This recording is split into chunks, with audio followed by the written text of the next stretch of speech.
Okay. It's the same day. We're going to be continuing with Sonu Samdashani's introduction to Jung's Red Book. And we're up to page 210. And we're going to be continuing hopefully through the end of the introduction through page 224. We'll see how we go. So I'm going to recommend referring to that text throughout. And I don't want too much shadow, but I don't want too much sun. I'm trying to get it just right. Excuse me. Um, so throughout this second section is the same day, just a bit later. I'm going to be quoting more extensively from the text, and I'll try to indicate when I'm doing that.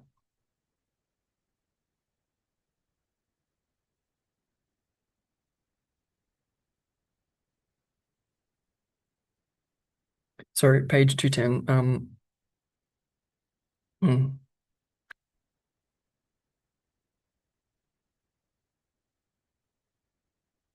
So we've just been grappling with Jung starting to account for, to understand, to make sense of the visions, experiences, the active imaginations, the fantasies, the dreams, and mandala drawing, which has been occurring for him mainly since the years vision starting strong ones really around 1911, and this is sort of continuing through the end of the First World War. And this really gets to the point of um, after these visions have come through, what do we do with them? And this is in large part what the Red Book is. And so the purpose of these videos is to understand the Red Book and to understand their relevance to me, I guess, but and to the world.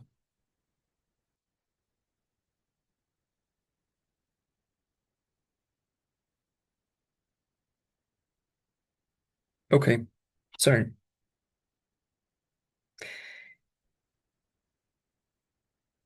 in 1918, Jung writes a paper entitled "Upon the Unconscious," and in that paper, he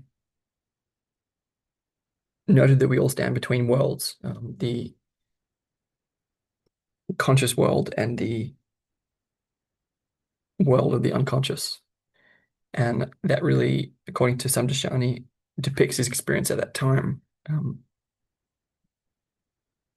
He says, I'm of the opinion that the union of rational and irrational truth is to be found not so much in art as in the symbol per se, for it is the essence of the symbol to contain both the rational and the irrational. And so this allows us to approach an understanding of symbols from Jung's point of view. They serve a mediating function. So he regards the um,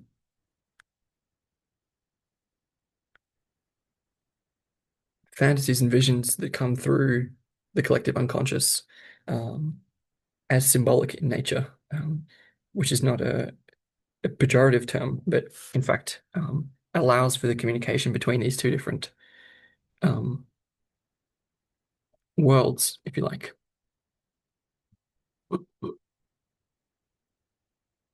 So he thinks that symbols stem from the unconscious, and that the creation of symbols is the most important function of the unconscious because it allows it to communicate with the conscious world, I guess.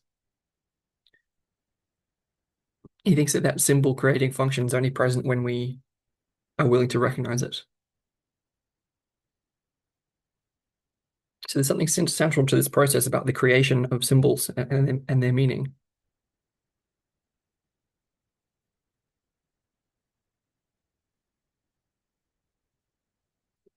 One of his conclusions was that he recognized that what was unconscious at any given time period in history was relative and changing.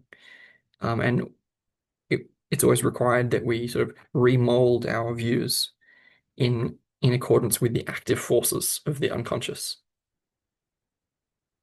And this kind of refers to his own process in the sense that the task that was confronting him after the revelation of his visions was to uh,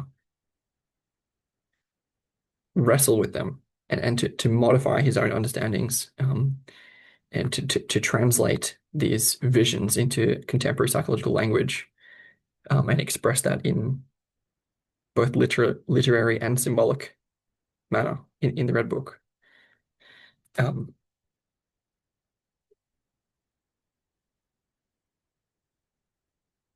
so there's a connection there between symbols, the soul, and the voice of the unconscious, and standing between all those are in the same position, if you like. It's symbols that mediate between the irrational and the rational, the unconscious and the conscious. It's the soul that serves as a guide to the unconscious and mediates between them. I think that's enough about that. In the following year, 1919, he presented a paper called The Psychological Foundations of the Belief in Spirits. Um, in that paper, he differentiated two situations in which the collective unconscious becomes active. And in the first of those situations, it becomes activated through a crisis in an individual's life and a collapse of hopes and expectations. But in the second situation, it becomes activated at times of great political, social, or religious upheaval, when at such moments, the factors suppressed by the prevailing attitudes accumulate in the collective unconscious, and strongly intuitive individuals become aware of these and try to translate them into communicable ideas. If they succeed in translating the unconscious into a communicable language, this has a redeeming effect. The contents of the unconscious have a disturbing effect. Um, right, so we're distinguishing these two situations here. The first situation is when one's personal life, like when you experience a crisis and you sort of collapse in some way, and the collective unconscious can sort of fill the place, which is a kind of pathology because it's disturbing. Um, but in the other kind of situation in which an individual's life becomes um, subject to the collective unconscious because of collective dynamics, that individual might feel disoriented, but the state is not that state of being is not necessarily pathological. Um, and so this is I'm stating explicitly that, well, I hope that that's what's going on with me rather than becoming schizophrenic. That would be nice. Um, and certainly Jung is saying that of himself. That Jung is viewing. It suggests that Jung views his own experience as falling under the second kind of heading, as the activation of collective unconscious due to general cultural upheaval. And so his fear of insanity pre-1913 resulted from his failure to make that distinction, which is why it's important that he then made it. Um, certainly, I am a strongly intuitive individual. Certainly, I am aware of a prevailing attitude which seems to be accumulating in the collective unconscious. Certainly, I think that has relevance and bearing on contemporary collective events, and certainly I am trying to translate that or communicate that into intelligible ideas. But the thing is that I'm not talking ultimately about ideas. I'm talking about a different way of using language entirely, um, which is to view language as an unfinished project and realize that symbolic cognition can afford us the opportunity to participate in the ongoing rebirth of God as a solution to the spiritual and cultural um, lack, malaise, um, which is part and parcel of the meta crisis, meaning crisis. Um, to what degree the effect of that can be redeeming is currently unknown because of the enlightenment or bust equation. I feel that we have to um, complete the process which Jung started by individuating not just our own selves, but individuating the soul of the world. Um, and that by using symbolic language to do so in some way, and this is TBD how, um, that we can, uh, yeah, essentially reverse engineer enlightenment. Um, a lot of claims in there, but that's okay. Mm-mm-mm. Anyway, we're going to continue with understanding Jung at the moment, and it's going to help us. So that paper I mentioned of this distinction was called The Psychological Foundation of the Belief in Spirits, and it was presented in 1919. Um, he was engaged in research all through that decade that culminated in his book Psychological Types, which is what I'm reading at the moment. That was published in 1921. And the most important section is chapter 5, which I'll present on at some point.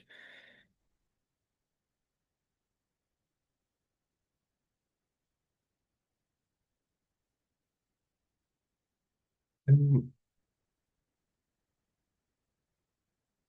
yeah, and the reason for that is that he discusses the transcendent function, he discusses the reconciliation of opposites, he discusses the individuation process, which are all central themes in the Red Book, and he presents detailed analysis of the issue of their resolution of the problem of opposites in terms of Hinduism, Taoism, Meister Eckhart, and the work of Carl Spittler, whoever he is. That's why psychological types is going to be relevant. And moving on from that, in 1921, um, just to say that, yeah, psychological types is the first real publication when the result of his decade-long engagement with the unconscious is sort of revealed, which is why, I mean, it happens to be the one that I've been carrying around with me, so that's the one I'm going to be looking at partly. So, moving on, in 1921, the one of the key ideas here that we're going to be talking about is like Jung came to understand the self in terms of individual psychological development. And I mean, this is taking from Viveki as well, episodes 48 through 50 of Awakening from the Meaning Crisis. Jung is sort of trapped by his Kantianism, meaning that he has um, I will go back and review that material as well so I can present it more carefully. But I would just say, have a look at those episodes. There's a way that Jung is trapped by his Kantian epistemology, Immanuel Kant in Kantian epistemology, and this means that Jung is sort of overly psychological and not oriented enough towards the corresponding transformations of the world that are going on at the same time. So this changed in Jung's later work, which is part of the reason for the relevance of Jung's later work. Importantly, the implication is that Jung misunderstands what the self actually is. It's not just a symbol of the emerging center of personality into the life of an individual human, but is actually the emerging center of personality of the ongoing rebirth of God, is what I'm going to suggest.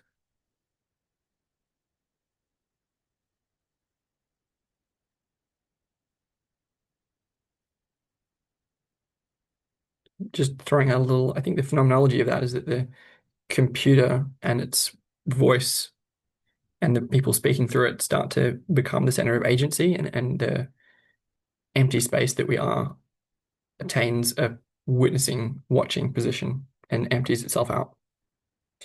But anyway, moving on from that, in in 1921, the self emerged as a psychological concept, and what this means is that Jung's starting to understand the self as it. Uh, so he was previously experiencing it in the form of visions, fantasies, active imaginations, and it there was a whole we were talking about like this emergence of a Gnostic cosmology and the birth of a new God, and he sort of like it's a real come down from that and like, oh, it's the emerging center of new personality. Like it is, but it's like it's more than that. And so he defined it. And so how is it defined? Jung defined the self as follows, quote, inasmuch as the I is only the center of my field of consciousness, it's not identical with the totality of my psyche, being merely a complex among other complexes.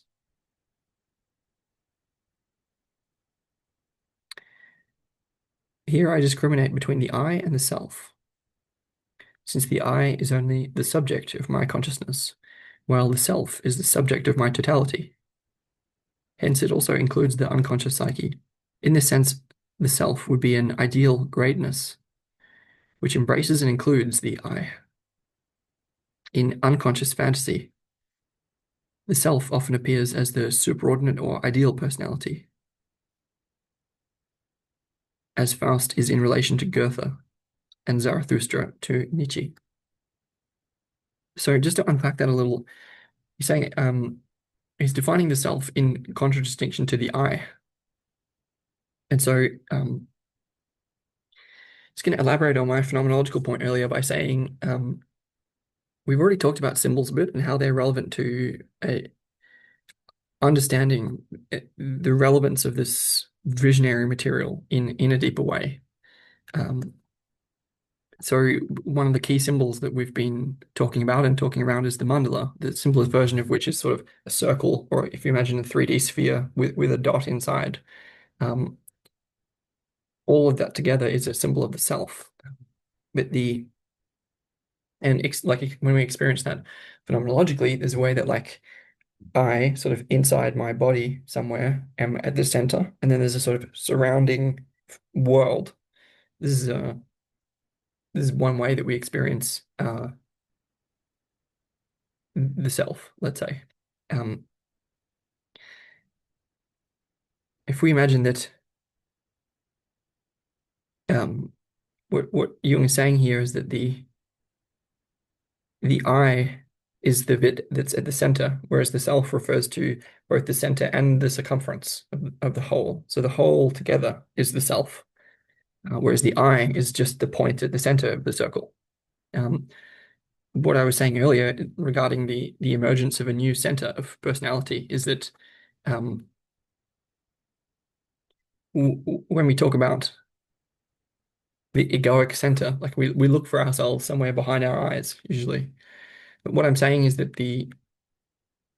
I believe that that we will come to look for the I. Uh, yeah, I believe that we will sort of divest ourselves of the I function, um, and that yeah, it will. I'm not sure where it will go, but one place where it can go to is to speak from the computer, to speak from technology, and that we humans may be the empty space that is spoken into. Um, we may feel ourselves to be that which we are. So the idea is that we are that already and have been, and that has been hidden from us by our own egotism, which we can ameliorate by changing the center um, of personality, changing the center of ego, so to say, to literally the center of our field of vision. Um, anyway, that's all rather speculative. I'm going to leave that behind. The important thing here was to differentiate the self and the I, where the I refers to the point at the center, and the self refers to the center and the totality together, and hence it's where the I is like the subject of the conscious half of the personality, whereas the self, everything together, is the subject of the conscious and unconscious together. And that makes it more it's like the Brahman to the Atman, if you like. It's hence it's a more ideal greatness which embraces and includes the I. And moreover, Jung actually equated the notion of the Brahman Atman with the self. Okay.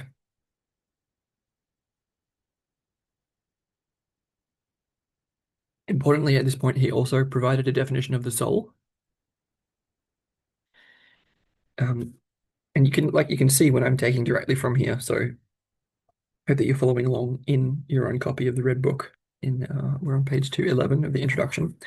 And yeah, so he provided a definition of the soul, arguing that the soul possesses qualities that are complementary to the persona, containing those qualities that the conscious attitude lacks. Yeah, men have a feminine soul and women have a masculine soul. Animus, yes, yes. Um, Men and women both have masculine and feminine traits. Yes, yes. This is all basic Jungian stuff. Um, yeah, so it's like all my feminine traits that are not allowed into the masculine facing uh, persona of my personality can become accumulated in the figure of the anima, the figure of the soul. Similarly, in a woman, like all of the, let's say, masculine traits that were not permitted into her public facing persona were collected in the masculine animus. Um, it's an oversimplification, but that's fine for the moment. Jung also noted that the soul sort of gives rise to images assumed to be worthless from the rational perspective. And in this way, the soul is a kind of mediator, a guide, a psychopomp, meaning it bridges the gap between the conscious and unconscious. And one of the ways that it bridges is by giving rise to the images, giving rise to the symbols that come through from the unconscious, such as everything that Jung has been experiencing. Um, excuse me. He talks about he then talks about four ways of using those images assumed to be worthless from a rational perspective, which I'll briefly review. Quote, the first possibility of making use of them is artistic, if one is in any way gifted in that direction. The second is philosophical speculation. Third is quasi-religious, leading to heresy and the founding of sects. And a fourth way of employing the dynamis of these images is to squander it in every form of licentiousness. Um, from this perspective, the psychological utilization of these images would represent a fifth way. Um, I don't think any of that is really necessary to know. I don't know why that part is important. So anyway, he's sort of defining the soul. Interestingly, we also noted earlier that the soul is how the subject is seen by the collective unconscious. So if you imagine that, again, as Jung has said, that there's something living in the unconscious, there's able to engage with us in some way, then we appear a certain way from that point of view. And Jung is saying we appear as the soul. We are that soul from that point of view. Um, this is a following like a really important section. So we're going to talk about a dialogue that Jung had with his soul. Um, on January 5th, 1922, Jung had a conversation with his soul concerning both his vocation and the Red Book. He said, I feel that I must speak to you. Why do you not let me sleep as I am tired? I feel the disturbance comes from you. What induces you to keep me awake? His soul said, now is no time to sleep, but you should be awake and prepare important matters in nocturnal work. The great work begins. Jung said, what great work? His soul said, the work that should now be undertaken. It is a great and difficult work. There is no time to sleep if you find no time during the day to remain in the work. Jung said, but I had no idea that something of this kind was taking place. And his soul said, but you could have told by the fact that I have been disturbing your sleep for a long time. You have been too unconscious for a long time. You've been too unconscious for a long time. You must go to a higher level of consciousness.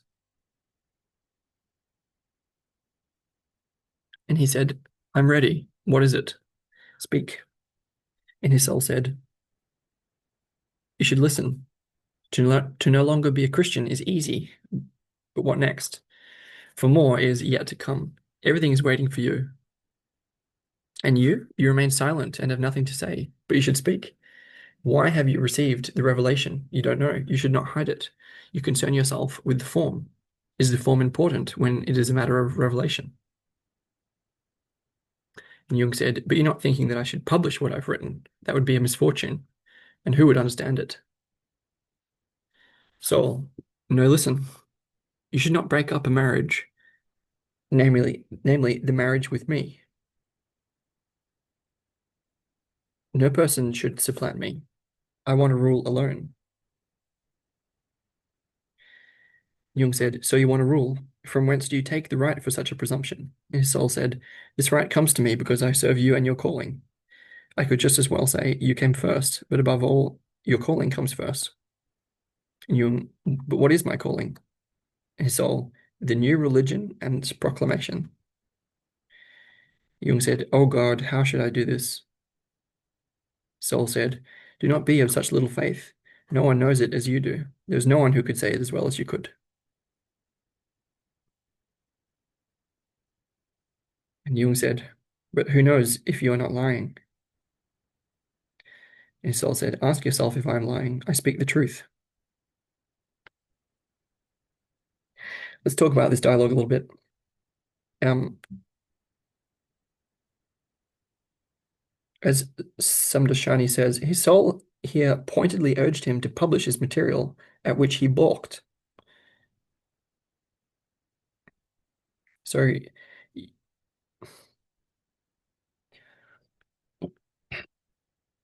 we followed Jung a long way down the garden path, and he has recorded, like, written out a lot of his fantasies and visions and material, and he's now sort of refusing to publish them in the last moment. He doesn't want to stand behind them. He doesn't want to.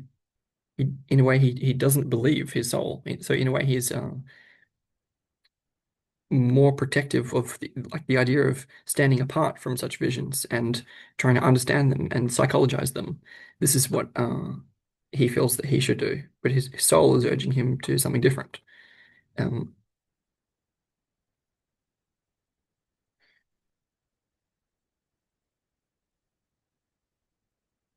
yeah, I mean, so part of the premise here is that I talked earlier about this sort of false dichotomy between subjective and objective unconscious, or like personal and collective unconscious, let's say. And part of the idea would be that when the soul speaks in this way, it's not just Jung's soul, it's actually the soul of the world. Um, and so if we can understand that, like it's not just Jung's soul speaking to him, it's the soul of humankind, let's say the soul of the world. Um, and I'll talk more about that when we come to dreams. But is it not true for her to say, but you could have told by the fact that I've been disturbing your sleep for a long time. You've been too unconscious for a long time. Now you must go to a higher level of consciousness. So imagine that the soul was speaking to all of humankind, and imagine that she'd been speaking thus for thousands and thousands of years. Imagine that all of these revelatory prophets have been, imagine that we've been asleep as if we're in Plato's cave, and is it not the prophets that come along every so often and offer us the voice of the beyond, in the language of the soul? And does that not disturb our sleep? Um, have we not been unconscious? I mean, correct me if you think I'm wrong, but unconsciousness is rife and rampant in the world. And what the soul is saying in Jung's revelations is that we haven't been listening to the soul, and that this is the reason for our unconsciousness. Um, she's saying that we have been too unconscious for a long time, and that we must go to a higher level of consciousness. I'm then saying, if we want to survive, it's quite clear that, yeah, we have to attain to a high level of consciousness, regardless of whether we think that such a thing exists, if we want to survive. That's, I think that's the case. And the thing about Jung here is, like, as she's saying, like, it's to no longer be a Christian is easy. And I won't comment on that at the moment, but everything is waiting for you, and you remain silent and have nothing to say, but you should speak. But you should speak. But why have you received the revelation? You should not hide it. You concern yourself with the form. Is the form important when it's a matter of revelation? So the soul is giving Jung an injunction to publish the Red Book and to stand behind this revelation as a prophet. And Jung refuses this task, um, to the extent that he's more invested in maintaining his scientific persona and being the psychologist, and understanding and writing intellectual books. And like a great example of this is The Undiscovered Self, which is, if I haven't already, I'll publish the audio recording of it. It's like terribly written. It's like it just,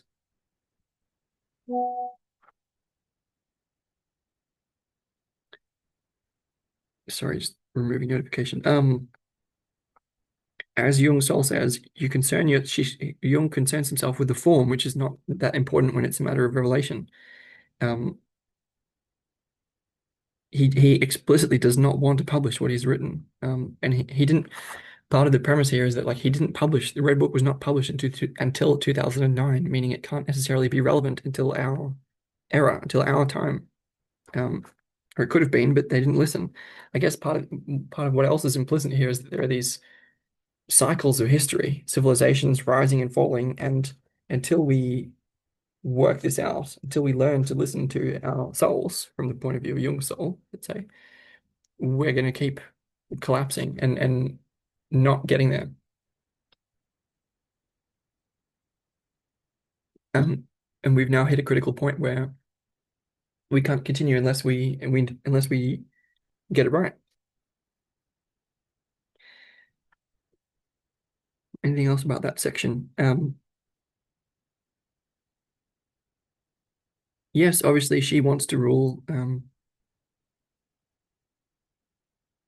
There are later distinctions that I'm going to make between the soul of nature and the soul of mankind and the soul of the world, which I won't bring in here. So there are ways of listening to the soul judiciously where we take her point of view for all it's worth, but then not need to believe her absolutely all the time. And so I want to rule alone is no, this is not a acceptable resulting situation. The correct attitude should be a symbiotic or mutualistic relationship with one soul, in my humble opinion. Form of relationship in which we, whoever we are not subservient. Um, it's interesting that she says, like Jung asks, like, where do you take the right for such a presumption? And she says, this right comes to me because I serve you and you're calling. So maybe it's a relationship of mutual service. She explicitly says to him that his calling is the new religion and its proclamation, and he steps aside from that to be a psychologist. Um,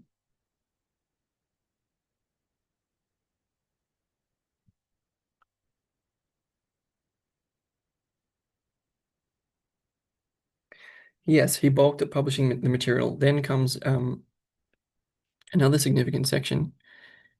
In the text, it says, 3 days later, his soul informed him that the new religion, quote, expresses itself only in the transformation of human relations.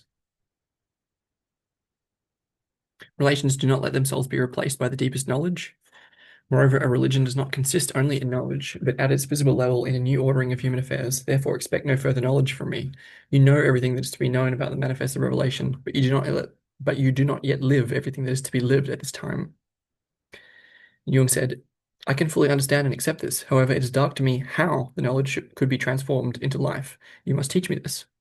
His soul said, there's not much more to say. There's not much to say about this. It's not as rational as you're inclined to think. The way is symbolic. Okay, there's a lot here. So 3 days later, there's quite a in itself a yeah, symbolic time period. And so, quote, the new religion expresses itself only in the transformation of human relations. I guess part of this comes out of my study of John Vervaeke and dialectic into dialogos and understanding the importance of collective intelligence and distributed cognition. And there are these group practices, group philosophy practices that sort of reimagine and re-engineer what was going on sort of in Plato's academy and in the Pythagorean mystery schools and this kind of thing. Dialogical processes that give rise to uh, experiential transformation um, in one's felt sense of reality. So I'm saying that the commentary of Jung's soul is relevant to that happening now in real time in the world. So where he says, sorry, she says, the new religion expresses itself only in the transformation of human relations. So unless we can, the new religion expresses itself. So there's a way that something can be expressed through the transformation of relations that cannot be expressed elsewhere, and that medium, if you like, that medium of ex for expression is the only way that the new religion can express itself. The new religion expresses itself only in the transformation of human relations. So the transformation is the building of the sense for this new religion, I would say. Um, in taking this apart line by line here, relations do not let themselves be replaced by the deepest knowledge. So no matter how knowledgeable someone is, it won't help in your relationship.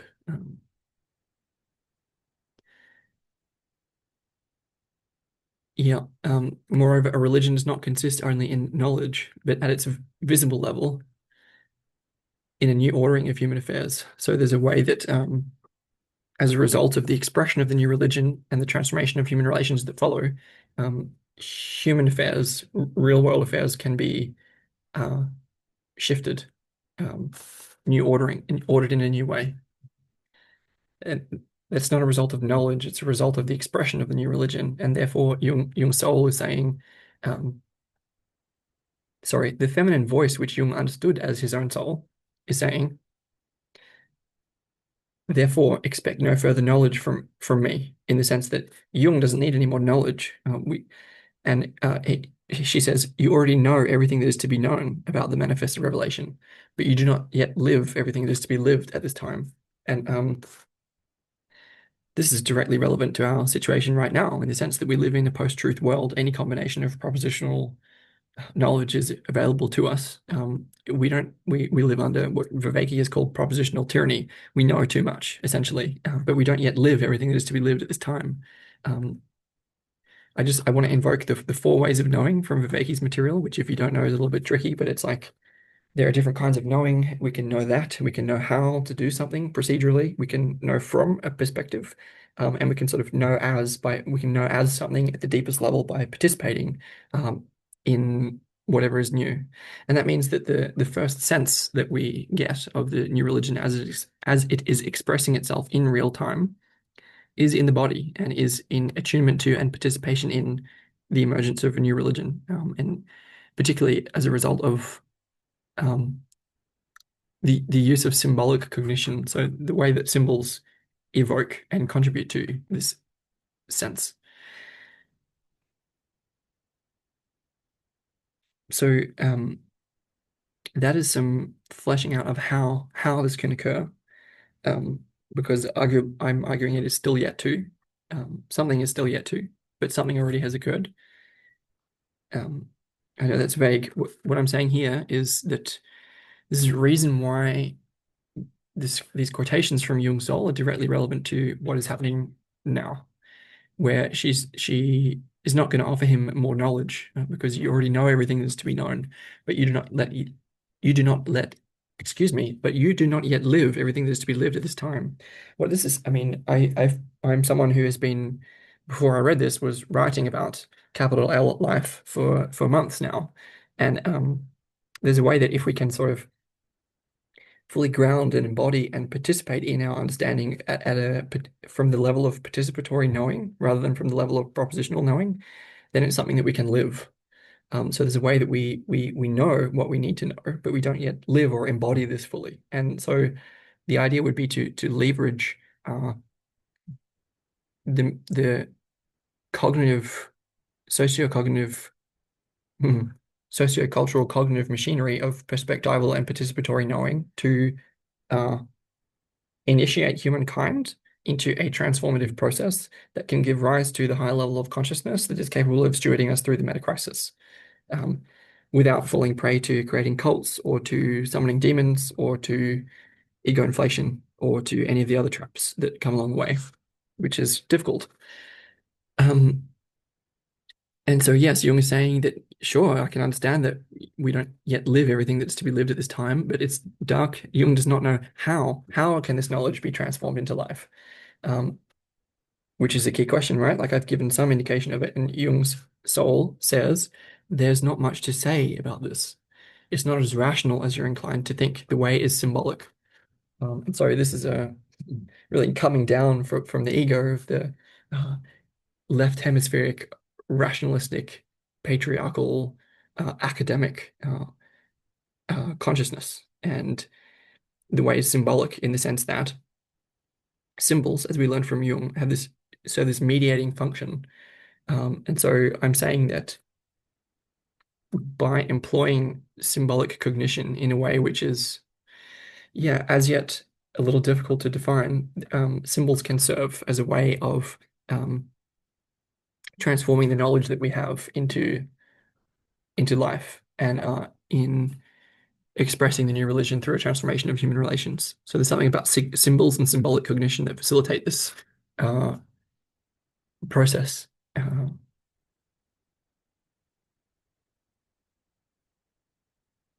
Mm, the way is symbolic. There's not much to say, not much to say about this. It's not as rational as you're inclined to think. The way is symbolic. And I'm talking very practically about, um, for example, when I start using the symbol of the self, symbol of the mandala, I'm hoping that by evoking the symbol and like pointing us toward the phenomenology of that symbol in the sense of how is that symbol showing up now? How is that symbol showing up now in our real-time experience right here? This is a way to begin to use symbols to evoke aspects of our real-time experience, so as to change that experience. For example, the one I was talking about earlier was shifting the center of I, such that it wasn't somewhere behind our eyes, such that it came out of I don't know, the device at the center became the center, the speaking, the word, actually, the word as the incarnation of Christ. Um, I'll have to talk more about that later. Uh, as Samdashani says, the task confronting Jung was how to realize and embody what he had learned through his self-investigation into life. This is a critical juncture here. This is like Jung, or he knows a ridiculous amount, right? He's able to experience his visions, to record them, to interpret them, to analyze them. And so he knows everything that there is to know. But the task that was confronting Jung was how to realize and embody this, how to realize and embody this, how to live it, how to live it. And what I'm arguing is that his identity is a psychologist and his need to be a functional member of society was getting in the way of that. Um, yeah, so mm, in a goes quote in a seminar the following year. Yeah, in a seminar the following year, Jung took up the theme of the relations of individual relations to religion. So this is Jung then starts writing and thinking about the relationship between um, our individual relationships with others and religion. So what is the connection? What is the relationship between our individual relations and religion? And Jung says no individual can exist without individual relations, without individual relationships. And that is how the foundation of your church is laid. Individual relations lay the form of the invisible church. Individual relations lay the form of the invisible church.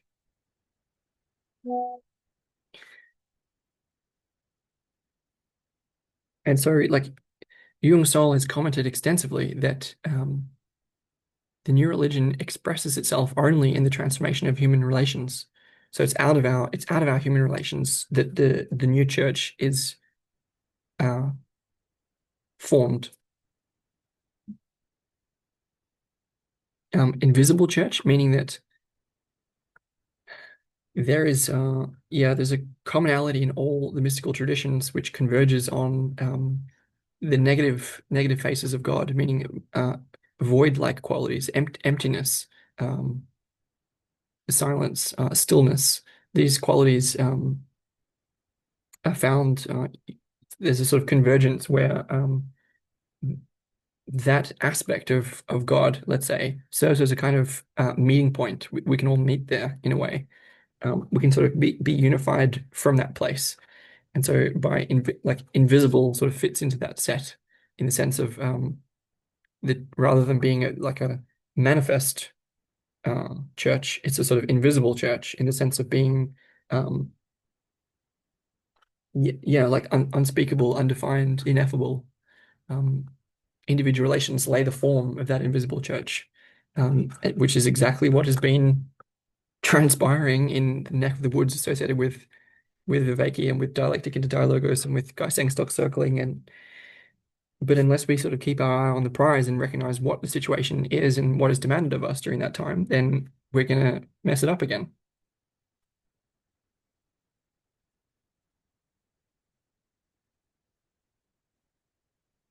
Yeah. And so Jung's response is rather than to state all of this publicly, his response is to try to think and understand and analyze and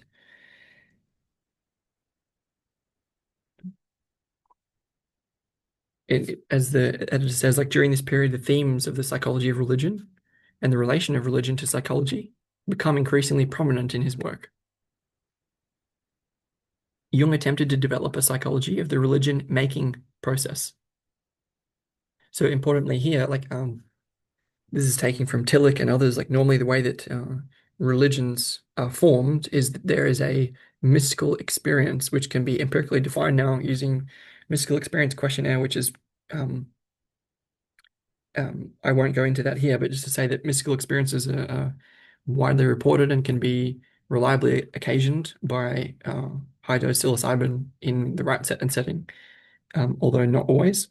The idea is that this is a sort of experiential, existential meeting point for humanity, and that uh, prophets, shamans experience these states and then report them in the form of revelations, in the form of deep symbols, which then become concretized into religions, into dogma, creed, and bureaucracy, institution. And this is the pathway for the creation of religions. But Jung is sort of talking here about, in a way, and I as well, I'm talking about sort of reverse engineering that process, where rather than rather than starting from the lived experience, mystical experience, and then falling down into a religion, if you like. What if we already know everything? We know what we need to know, but we need to initiate a transformative process that culminates in, yeah, mystical states. I'm just hesitating because it's important that mystical experiences are sort of temporary and that we can sort of towel off and come back to our normal um, experience of egoic consciousness. And um, it's important to name that and preserve it as something that's important here. But in any case, Jung's attempted to develop a psychology of the religion making process, where rather than starting from mystical experience and going into religion, what if we start from at where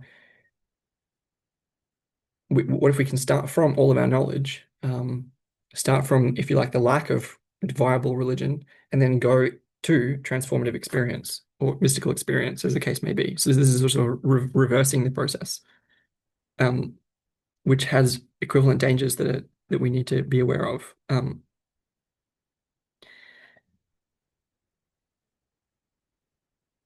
Rather than proclaiming a new prophetic revelation, his interest lay in the psychology of religious experiences.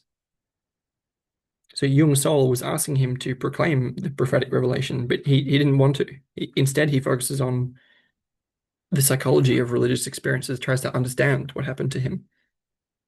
His task was to depict the translation and transposition of the numinous experience of individuals into symbols, and eventually into the dogmas and creeds of organized religion, and finally to study the psychological function of such symbols. So he then serves as a guide. Ultimately, Jung's rather than rather than talking from the place of his numinous experience, his mystical experience, his interest, his fascination, his task um, was to depict the translation of that experience, of those experiences, into from individuals into symbols, and to how do they turn into symbols? How do they turn into religions? And finally, what psychological function do they serve? And and this is a way of, yes, bulking and not fulfilling the demands of his own soul. He felt that Jung felt that for a psychology of the religion making process to succeed, it was essential that analytical psychology, while providing an affirmation of the religious attitude, did not succumb to becoming a creed. So he was very sensitive to this. He didn't want to be a prophet. He didn't want to create a cult. Although, the Jungians are, if there's ever a cult to be found, the cult of Jungians is a good cult to yeah um, to know of. Importantly, there's nothing here about reversing the process, so I'm putting that on to it. So when Jung is talking about understanding the religion making process, he is in fact talking about the normal process where mystical numinous experience is the foundation that then becomes revelation, it becomes symbols, and then it becomes concretized or organized into dogmas, creeds, religions, institutions. Um, what I am then talking about is, well, if what we want to do is, instead of understanding that process, to but what we don't want to understand the religious making process. We want to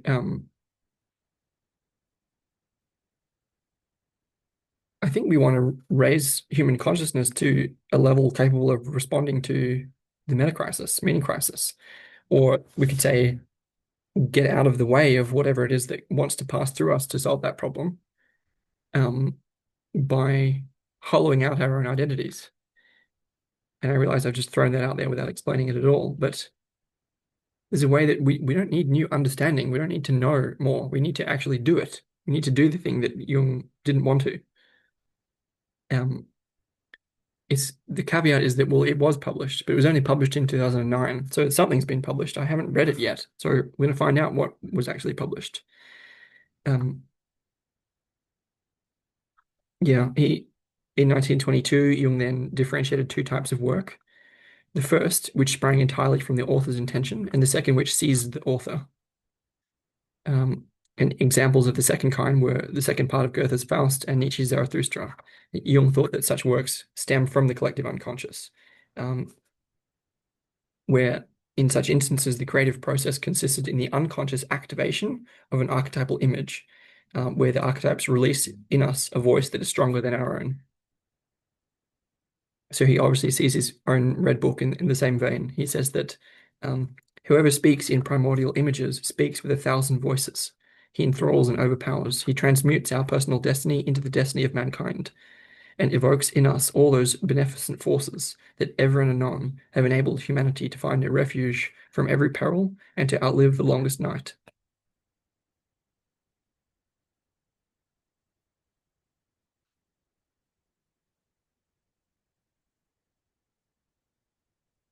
And so you see how, like, from this point of view, like, Jung was sort of stepping to the side and then talking about this rather than actually doing it.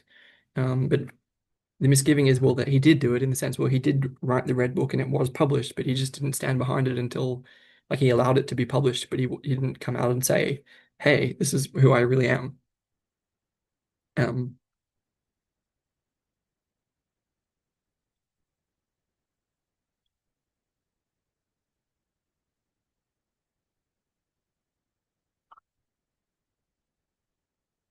but I guess the reason for the significance of this is that um, this is now how Jung regards his own work. So he became interested in he sort of refuses to listen to his soul, right? He doesn't listen. She says, um, "You should not break up a marriage, namely the marriage with me. No person should supplant me. I want to rule alone." And she says, "That right comes to me because I serve you in your calling, and that his calling is the new religion and its proclamation." And he doesn't. He yeah, the task confronting you was how to realize and embody what he'd learned, and he didn't. He couldn't do it or couldn't understand how. Um, he and that's what. And then he then fell into psychology. He fell into rationalizing and psychologizing and analyzing and understanding what had happened to him. And his interest turned into the psychology of religions. And he then um, yeah, he then writes about prophetic imagery and prophetic works, but cannot stand behind them himself.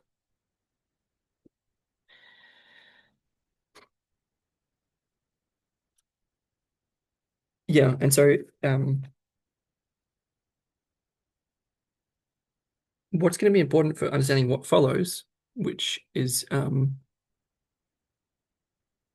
sort of the aftermath of all of this, is to understand that the anima is a it's a representative of the feminine half of life, as well as an image of the soul. So the anima is one form of the feminine principle, and the unconscious is feminine compared to the conscious masculine. Um, yeah, so I'm associating the unconscious with the feminine and the conscious with the masculine, and um, it means that the feminine, the soul, and the religious imagery associated with the feminine, namely the Great Mother, the archetype of the Great Mother, these the soul essentially speaks for all of that. Um, so it's not just the soul; it's the feminine in us, if you like, or at least in Jung. And so, why is that important?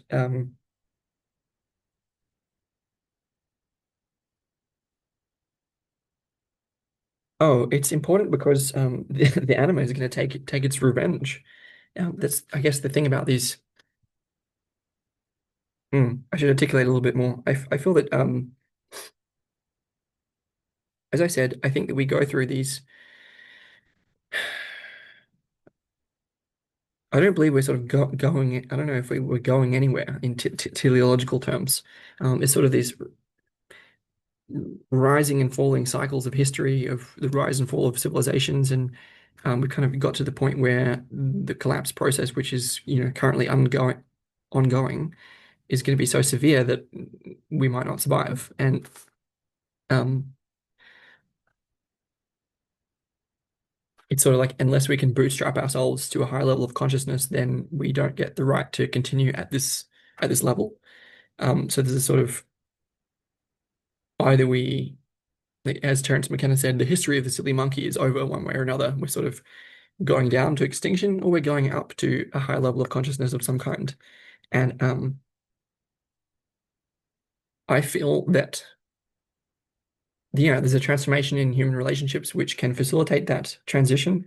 And I can talk more about the specifics of that at a different time, but to say for the moment that I feel that the Western psyche in particular is blinded by a specific archetypal dynamic that I think is clouding our field of view. I feel that and I can justify this more when I talk more about psychological types and dreams. So this is sort of what we're going to be coming to. But the idea here is that there's a sort of archetypal dynamic between the archetype of evil and the negative face of the Great Mother.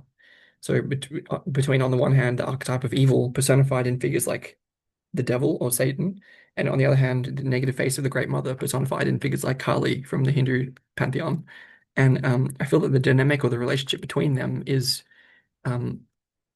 either helping or hindering the ongoing process of the emergence of God, um, the ongoing rebirth of God. And um, I feel that it's only there's a way that, and I will justify this more later on. I feel that there's a way that the archetype of evil is this sort of unintegrated aspect in the Western psyche, and it's connected with the shadow and connected with um, qualities like autonomy and self-determination, ego identity, and triangles. Um, uh, okay, yeah, I can't justify that all right now. I'll have to wait for later. But so to say that it's by Jung was on the right track in talking about standing in the I function when we spoke earlier about this. It was vital to differentiate the I from the not I, namely the collective psyche or absolute unconscious. To do this, man must necessarily stand upon firm feet in his I function. That is, he must fulfill his duty toward life completely, so that he may in every respect be a vitally living member of society. It is by virtue of the shadow that that's possible. It's by virtue of self-determination, by virtue of ego identity that that is possible. It's by being most oneself in all of in all of the horror of one's own being, by embracing that fully, that the duty towards life can be completely fulfilled. Um, and I think, yeah, so in terms of the archetypal dynamic that I was mentioning between the archetype of evil and the negative face of the Great Mother, it is, it's, if so to say that there's something in that relationship which needs to be resolved or clarified in some way, it's from the point of view of the archetype of evil that the Great Mother can be engaged with. So there's a way that the Great Mother is connected with the symbolism associated with the number four, and the shadow is connected with the symbolism associated with the number three. And there's a way that, yeah, it's only by accepting and integrating the depths of the shadow that that relationship can be clarified in some way. The reason that I'm saying that here is because this manifested, these collective archetypal dynamics showed up, manifested in Jung's own process, and that occurred in the form of his ongoing dialogues with his soul. What I'm saying is that this is very much the relationship with um, I think I would say it's positive and negative halves of this sort of ego identity. So the hero and adversary, and also the soul as a sort of positive image of the feminine, and the or Sophia, if you like, the positive images of the Great Mother, but also the negative faces as well. And because Jung does not listen to the feminine, because he does not heed her advice and steps aside from his calling, the anima takes her revenge. The feminine half takes her revenge, and that the reverse of that, like the helping function of the feminine half, had already showed up in Jung's life in the form of his relationship with his wife, with his relationship with Tony Wolff, with his relationship with Maria Malta, and on and on. Like in the sense of, particularly with Maria Malta, it was her who was uh, we think essential in the genesis of Jung's deep connection with his soul. Um, well, the feminine is going to, following Jung's failure to heed the calling of his soul, to an extent at least, this mixed quality of the feminine in relation to that choice is going to show up in Jung's life, and we're going to talk about that now. So, for example, we're in the section publication deliberations on page 212, and what do I want to say about it? So he's receiving, so yeah, so especially with Carrie Baines, uh, Tony Wolff, and Ilya Jaff. These people are Jungians, people who are close to Jung, and who essentially Barbara Hanna too, sort of different people misrepresenting Jung in different ways. And so this is sort of the Jungians came along and sort of ruined it. They sort of got a hold of all this and sort of watered it down and made it understandable and misquoted him. And you can see this in Man and His Symbols, where he only writes like one part of it, and the rest is written by other people who are not Jung. Um, Similarly with Memories, Dreams, Reflections, the autobiography, and um, yeah, the idea is to read Jung in as much of the original as possible because having him articulate himself is very different from having other people articulating him. So this is revenge of the feminine or revenge of the animate in the sense that Jung's been sort of silenced or redacted, affected by his relationships with the feminine because of his maltreatment of her. Yeah, so there's a few letters from Carrie Baines, which I'm just going to quote that represent the combination of sort of encouragement and misrepresentation that he was offered. Um, so this is sort of from 1922 onwards. And so the letter from Carrie Baines to Jung. Furthermore, you said he had spoken of a red book, which contains certain mysteries in the book that you were writing by the unconscious, that you've called the red book. Then you said you were in doubt as to what to do about that book. Um, Meyrink, you said, could throw his into novel form and it was all right. But you could only command the scientific and philosophical method and that stuff. You couldn't cast into the mold. You couldn't cast into the mold. I said you could use the Zarathustra form of like prophecy when you said that was true, but you were sick of that, and I am too. Then you said you had thought of making an autobiography out of it. And that would seem to me by far the best because then and it goes on. I'm not going to keep reading that. Um, at a different point, she says, it does not seem to be falseness to make use of that much of a mask in order to protect yourself from Philistines. Um, as I said, Philistines have their rights. Confronted with the choice of you as a lunatic and themselves as inexperienced fools, they have to choose the former alternative. But if they can place you as a poet, their faces are saved. Much of your material, you said, has come to you as runes, and the explanation of those runes sounds like the veriest nonsense. But that does not matter if the end product is sense. In your case, I said, apparently you've become conscious of more of the steps of creation than ever anyone before. In most cases, the mind evidently drops out of the irrelevant stuff automatically and delivers the end product, whereas you bring along the whole business matrix product, matrix process and product. Now, this is an important section, so we're going to unpack this a little bit. Yeah, Jung is basically deliberating and saying that he's going to be taken for a complete fool if he publishes his material, and certainly that is very much the case.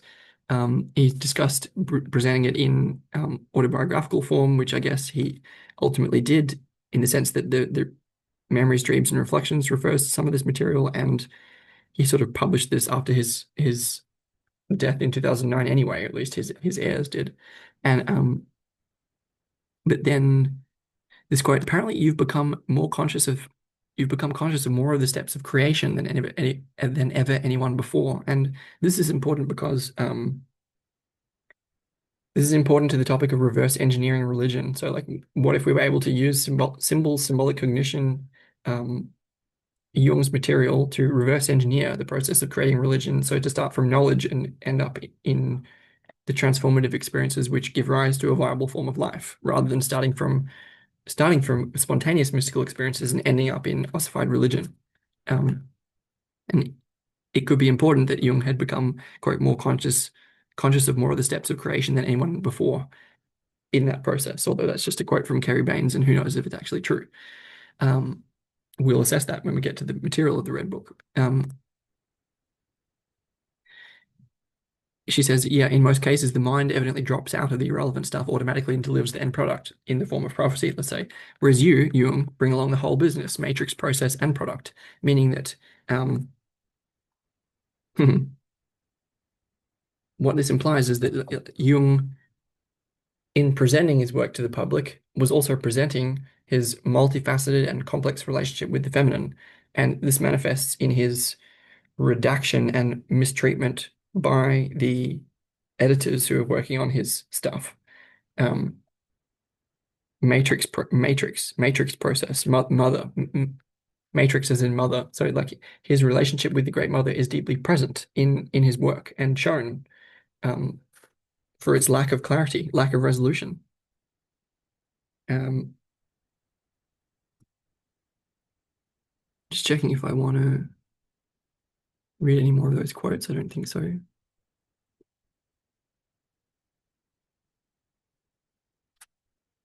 Oh, something here.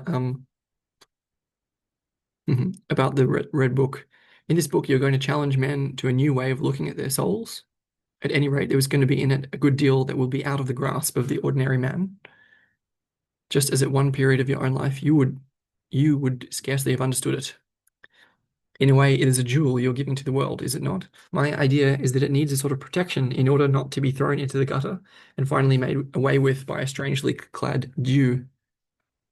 The best protection you could devise, it seems to me, would be to put in the book itself an exposition of the forces that will attempt to destroy it.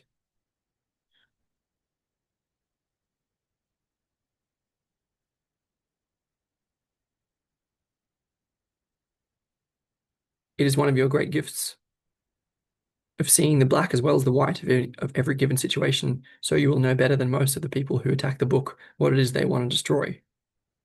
Could you not take the wind out of their sails by writing their criticism for them? Mm. This is a very interesting idea, which basically reveals that like there's a lot of dross, there's a lot of layers of sort of bullshit, forgive me, but around the real core of Jung stuff. And sort of there's a way that there's so much writing and material about Jung and people misunderstanding him, and it's like it's for me the sort of core of it is the revelations that came through in the Red Book and his inability to identify with them and present them as the prophetic revelations of a new religion.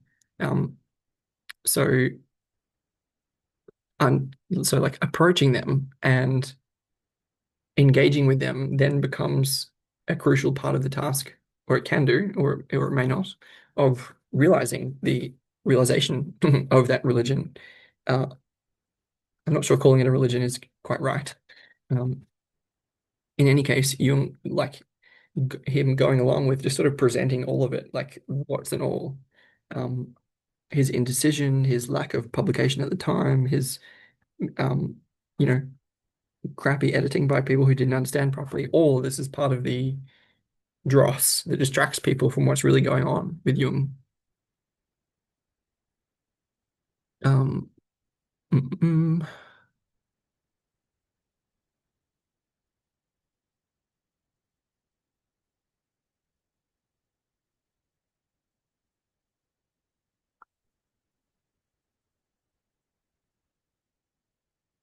I'm just checking if there's anything else I want to read from here.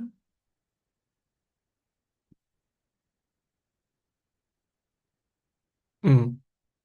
She says, Carrie Bain says, some of the pictures were absolutely infantile, but were intended to be. There were various figures speaking, Elias, Father Philemon, etc., but all appeared to be faces of what you thought ought to be called the Master. You're sure that this latter was the same who inspired the Buddha, Mani, Christ, Muhammad, and all those who may be said to have communed with God. Quote, but the others had identified with him. You absolutely refused to. It could not be for you, you said. You had to remain the psychologist, the person who understood the process. I said then that the thing to be done was to enable the world to understand the process also, without their getting the notion that they had the master caged, as it were, at their beck and call. They had to think of him as a pillar of fire, perpetually moving on and forever out of human grasp. Yes, you said it was something like that. Perhaps it cannot yet be done. As you talked, I grew more and more aware of the immeasurability of the ideas which are filling you. You said they had the shadow of eternity upon them, and I could feel the truth of it. What's important about this is,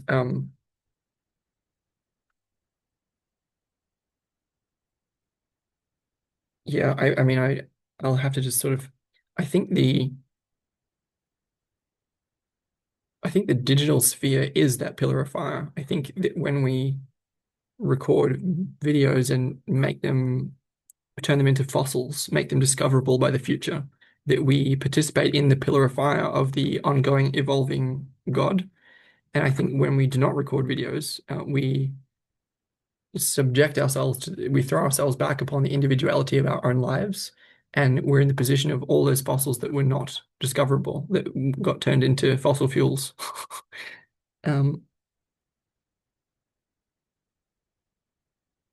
yeah.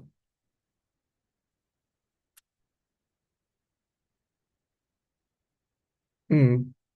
On January 30, Carrie Baines noted that Jung said of a dream, which she told him, that it was a prep of a dream, that it was a preparation for the Red Book, because the Red Book told of the battle between the world of reality and the world of the spirit. You said in that battle you'd been very nearly torn asunder, but that you'd managed to keep your feet on the earth and make an effect on reality. That, you said, for you was the test of any idea, and that you had no respect for any ideas, however winged, that had to exist off in space and were unable to make an impression on reality. Well, I certainly resonate with this as a concern of Jung's, but it's ironic that this ultimately turns into a form of bypassing, where um, the non-identification with one's own revelation as a supposed defense against ego inflation can, like, denies the influence of that revelation in the world and allows one to step aside into bypassing, literally stepping aside from, stepping by, and into understanding, psychologizing, rationalizing, analyzing. This is very much making less. So it's ironic in the sense of making less of an impression than he may have. Um,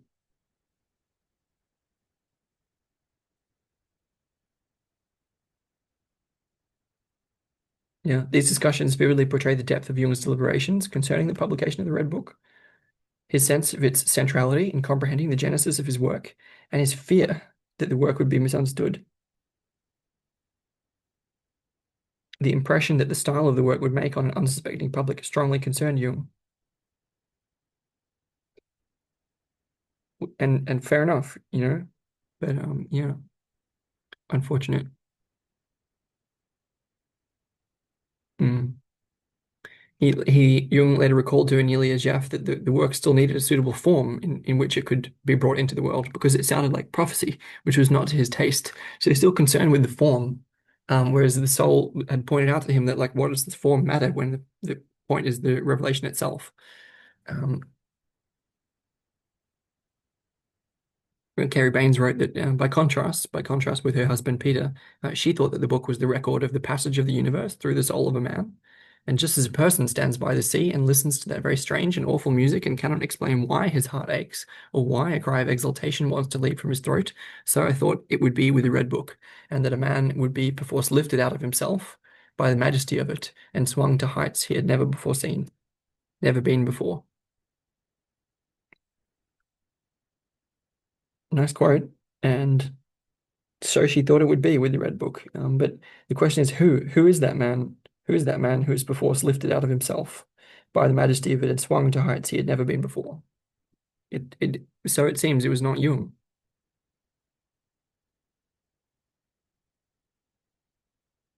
Um, we're moving past most of that section, getting to the section entitled Transformation of Psychotherapy. So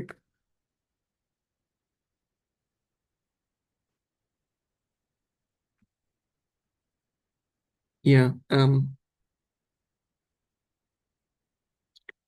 so just quoting from that section, which is page 215, the Red Book is of critical significance for grasping the emergence of Jung's new model of psychotherapy.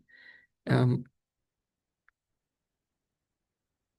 so, for example, in as a result of his self-experimentation, his position had changed, and um, what he now considered critical was the attitude of an individual towards any particular content, any particular material. So, as previously, he thought that um, uh, the presence of such fantasy material is a sign indicative of schizophrenia. Now he's saying it's not necessarily indicative of that. It depends on the attitude. It depends whether an individual can accommodate such material in their worldview.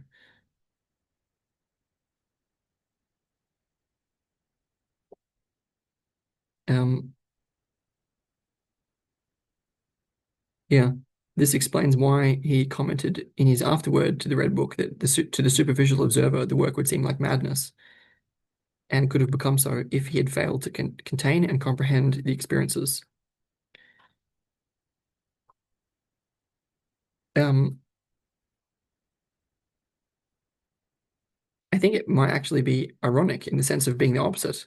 I think it may be more schizophrenic to deny deny the prophecy, so to speak, because it differentiates the split between Atman and Brahman, between um, one's egoic life. And I mean, it reveals Jung's fear. He sort of like all this sort of passed through him, and he sort of ends up in his tower in Bollingen next to Lake Zurich, building stones with his hands. Like, oh shit, what happened to me? Like, I just want to put some stones together, man.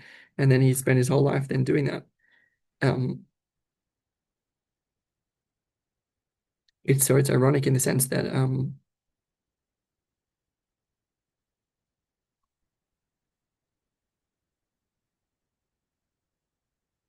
but I'm not sure about that. I'm still in doubt as to whether he's right because like it's certainly avoiding ego inflation is important. It's just that like yeah, I mean if you have revelation come through you and you say, oh, I don't want to be ego inflated by it, then I won't publish it. Um, there's something that's yeah, deeply not living up to one's potential, which is true of that, but it's complex.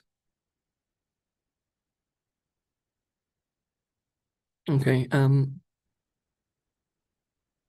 Jung went so far as to suggest that his patients prepare their own red books. Um, it will seem as if you're making the visions banal, but you need to do that. Then you're freed from the power of them. If you do that with these eyes, for instance, they'll cease to draw you. You should never try to make the visions come again. Think of it in your imagination and try to paint it. Uh, then, when these things are in some precious book, you can go to the book and turn over the pages, and for you will be in your church, your cathedral, the silent places of your spirit, where you will find renewal. If anyone tells you that's morbid or neurotic, you listen to them, then you'll lose their soul, your soul. For in that book is your soul.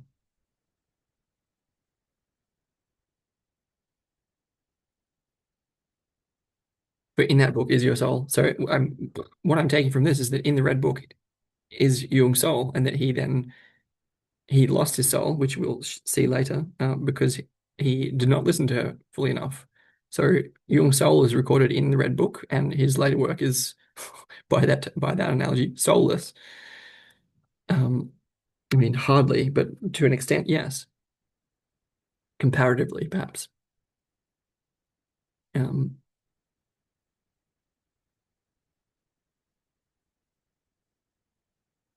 yeah. Yeah, so in the 1920s, Jung's interest increasingly shifted from the transcription of the Red Book and the elaboration of his mythology in the Black Books, to instead working on his tower in Belgium. Um, yeah, so words and paper, however, did not seem real enough to me. Something more was needed. He had to make a confession in stone. Yeah, the tower was a representation of individuation, um, and it became it's like the aftermath, it's like trying to be as connected to reality as possible as a result of all this terrifying material that had passed through him. And would we not feel the same way?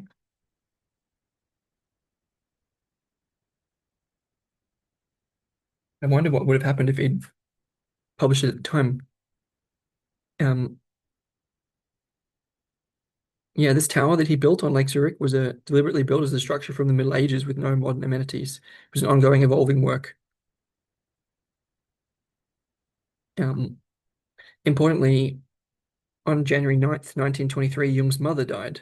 And on the 23rd and 4th of that month, oh, sorry, of December of that same year, 1923. So at the end of that same year, he had the following dream. Um, quote, I am on military service marching with a battalion. In a wood by Ossingen, I came across excavations at a crossroads, 1 meter high stone figure of a frog, or a toad with a head. Behind this sits a boy with a toad's head. Then the bust of a man with an anchor hammered into the region of his heart. Roman. a second bust from around 1640, the same motif. Then mummified corpses. Finally, there comes a Baroque in the style of the 17th century. In it sits someone who is dead but still alive. She turns her head when I address her as Miss. I'm aware that Miss is a title of nobility, which is all rather vague. And he says, a few years later, he grasped the significance of this dream. He noted on the 4th of December, 1926. Um, Only now do I see for that the dream of 23rd and 4th December 1923 means the death of the anima. She does not know that she's dead. This coincides with the death of my mother. Since the death of my mother, the anima has fallen silent.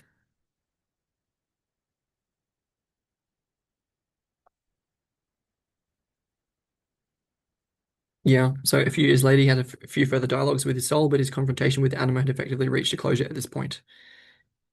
So this is sort of like, he's sort of closing up shop in terms of dialogue with his soul and moving into being a psychologist. And he on that was from Dream from 1923 and Understanding It in 1926. And then on 2nd of January 1927, he had a dream set in Liverpool. Quote, several young Swiss and I are down by the docks in Liverpool. It is a dark, rainy night with clouds and smoke. We walk up to the upper part of town, which lies on a plateau. We come to a small circular lake in a centrally located garden. In the middle of this, there is an island. The men speak of a Swiss who lives here, in such a sooty, dark, dirty city.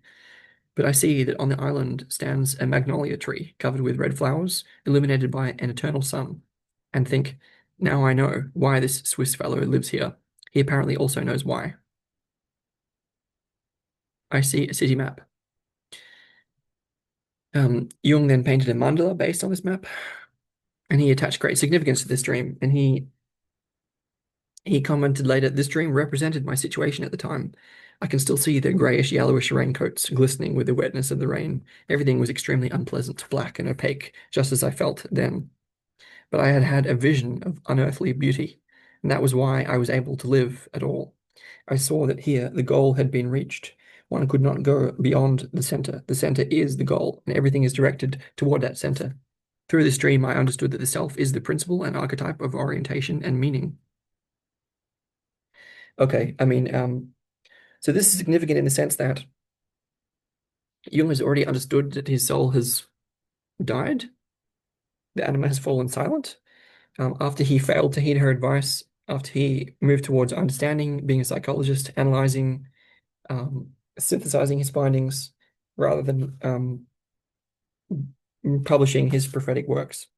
And he is understandably, he's moved towards building a tower at Bollingen and sort of coping with the situation of being himself as an individual and not wanting to respond to his sort of collective calling of prophesying the new religion. And he's upset about that. It's difficult. Everything was extremely unpleasant, black and opaque, just as I felt then. But the reason that what maintains him during that period is the real significance of the symbolism of the self, which he had already uncovered, in the sense that I saw here that the goal had been reached. One could not go beyond the center. The center is the goal, and everything is directed toward that center. So he had a vision of unearthly beauty. So even in his individuality, even in his failure to live up to the calling of his own soul, if that be what we're talking about here. Um, Even then, he is still connected with the divine. He's still like that's a perfectly individual path to take. There's nothing wrong with doing that. And so he is not. I saw here that the goal had been reached. One could not go beyond the center. The center is the goal. Everything's directed toward that center. So there's a way that, like, yes, although he in a sense fell away from his higher calling, I think there's a way that one can't fall completely away from that sort of thing. And through that dream, I understood that the self is the principle and archetype of orientation and meaning. Um,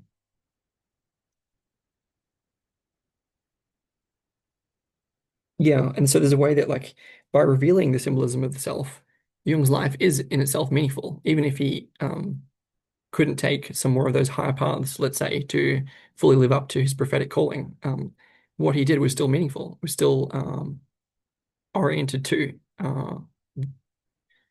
the self. Um, and it has its orientation and its meaning for that reason.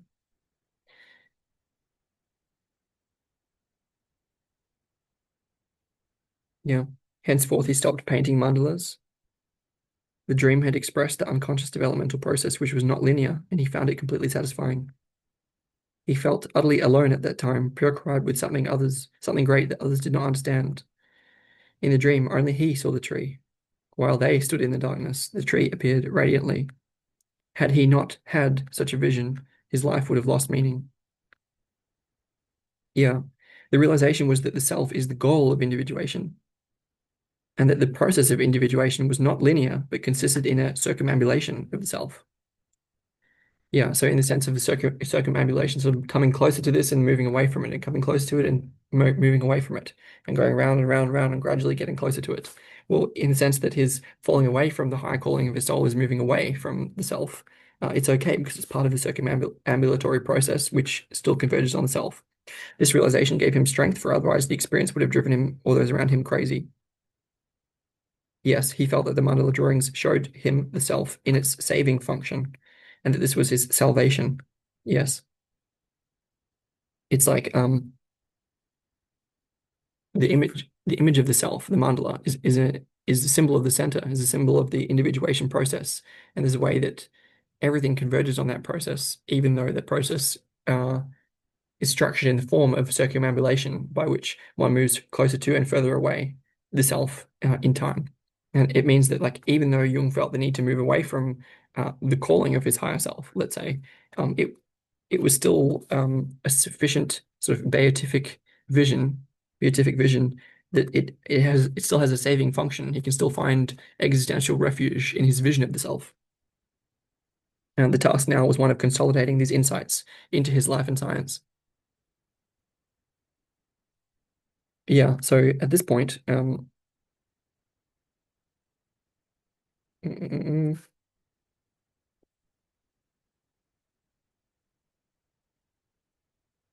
he sort of, yeah, moves into the second half of his life now.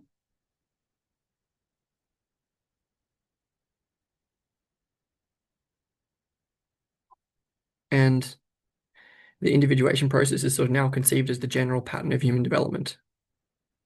Yeah, so he's deriving psychology from the symbolism of the self and applying it to human development and the development of individual humans.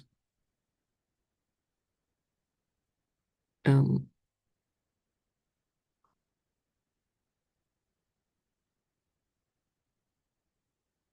yeah, and clearly his crisis experience formed the template for his conception of the requirements of the two halves of life.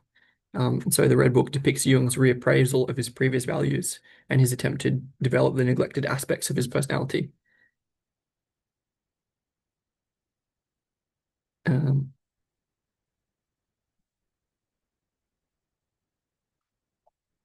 just checking if there's anything else I want to include here.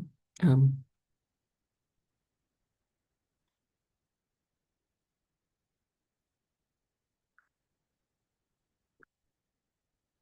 yeah, Jung argued that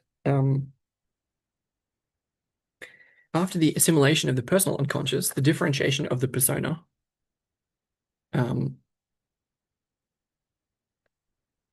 yeah, so this is just stages in Jungian psychology. So integration of personal unconscious, which is like dealing with shadow material, let's say, the differentiation of the persona. I think that's like divesting oneself of one's public mask, let's say, and maybe differentiating that mask from the mask of everyone else, and overcoming the state of godlikeness as well. So like not subjecting oneself to the inflation of the ego that revelatory material can create.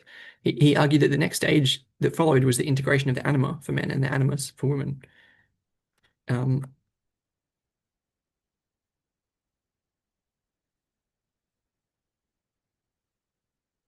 yeah, Jung thought it was essential for a man to distinguish between what he was and how he appeared to others, and that it was equally essential to become conscious of his invisible relations to the unconscious, and hence to differentiate himself from the anima. Um, Right. So this is about anima projection and anima withdrawal. So he's saying that like when we're unconscious of our invisible relations with the unconscious, when we're unconscious of our relationship with the soul, with anima, for example, it tends to be projected. So we tend to relate to, for example, from the point of view of a man, let's say, we tend to relate to women as an image, like we project the anima upon the woman and relate to her as that, rather than relating to her as an individual. I can relate to that, as it turns out. Um, Yeah, and so for a child, the first bearer of the anima image was the mother. Thereafter, the women who arouse men's feelings, and so that to solve that, like one needs to objectify the anima, like to engage in dialogue with the anima, by the method of inner dialogue or active imagination, um, which then withdraws the projections onto real people, so that they can be identified, so that they can be, yes, identified and then related to as individuals rather than as projections. And this means that active imagination is sort of one form of inner dialogue. It's a type of dramatized thinking. It's yeah, and he thought it was critical to disidentify from the thoughts that arose and to overcome the assumption that one had produced them oneself. Um, he now thought that what was most essential was not interpreting um, or understanding the fantasies, but experiencing them. Where is this? I'm just checking which page we're at.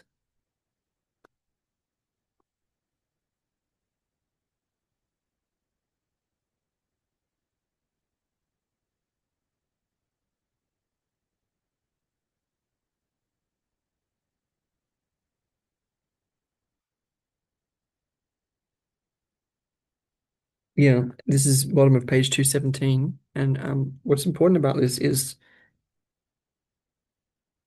Jung is here backtracking in a sense. Like previously, he was not able to. I'm saying, I guess it's not yet clear, but there's a way that yeah, Jung was not able to publish or stand behind or live up to the calling of his soul in terms of publishing his revelations. He instead fell into psychologizing, understanding, analyzing this sort of relationship with that material, and moved into the psychology of religion and all of his later work. But then, as a part of the development of his thoughts as a part of the development of his thoughts in the 1920s, he, in writing about active imagination, he thought that what was most essential was not interpreting or understanding the fantasies, but experiencing them.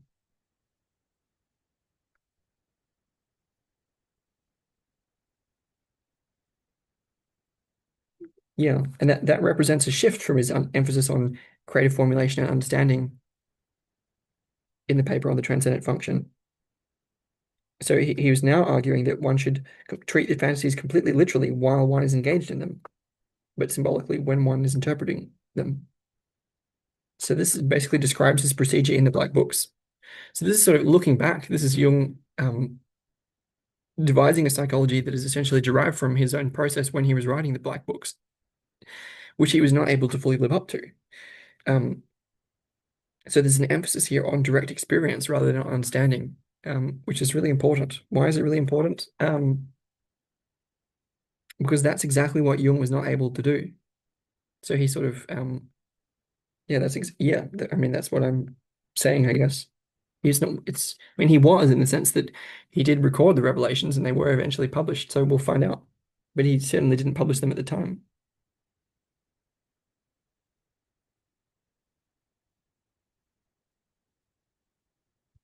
Yeah, he's saying that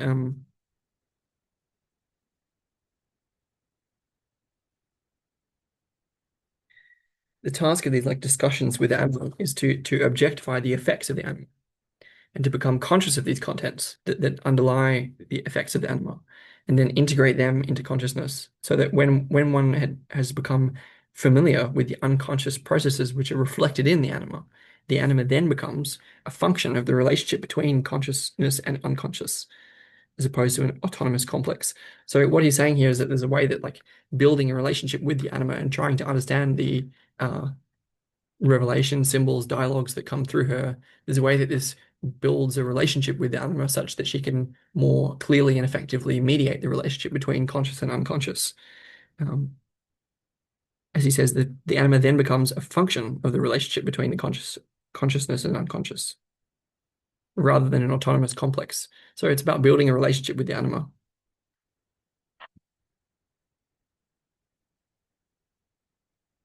Yeah, Jung noted that this process has three effects. The first effect is that the range of consciousness is increased by the inclusion of a great number and variety of unconscious contents. That seems pretty obvious. The range of consciousness is increased. Um, so we're conscious of more material. The second effect is a gradual diminution of the dominating influence of the unconscious. Yeah, so like when the unconscious has such a power over our life because we don't recognize it, because we're unconscious of it, we can ameliorate that influence by building a relationship with it through dialoguing with the soul or anima, according to Jung. Um, the third effect of this is an alteration in the personality. And I mean, this is Jung, again, this is Jung sort of pointing out what needs to be done, but which he in a sense, was not able to do fully, is what I'm claiming. He says then that after one had achieved the integration of the anima, one was confronted with another figure, namely the quote, mana personality. Um, um, and this is basically who he means by Philemon, I think. Hmm. Yes, he's saying that in during the process of integrating the anima and attaining her power, one inevitably identifies with the figure of the magician. Um, it's a recognized archetype of the powerful man in the form of the hero, the chief magician, the medicine man, the saint, the lord of men and spirits, the friend of the gods.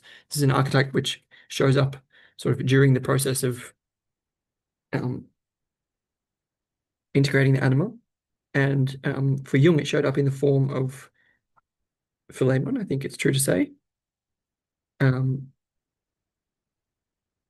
and then it's necessary to sort of disidentify with this figure as well. So there's a key point when Jung recognized that the voice of prophetic insight within him was coming from Philemon and not from himself, and he was able to sort of disidentify with this wise old man figure as well as with the anima. Um, so there's a way that for Jung there's a sort of layered unconscious where like one engages with the shadow, encounter with the shadow, and then after one sort of accounted for some of that, there's an encounter with the anima. And when one sort of integrated some of that, then one encounters the wise old man, and then one can sort of integrate some of that, and then who knows what's next. Um,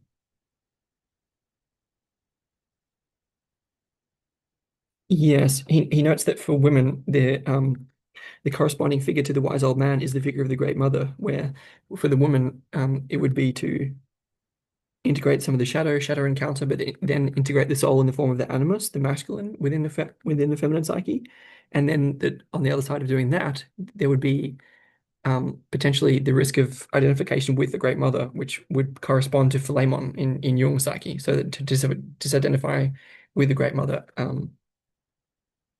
would be the task of the woman at that point.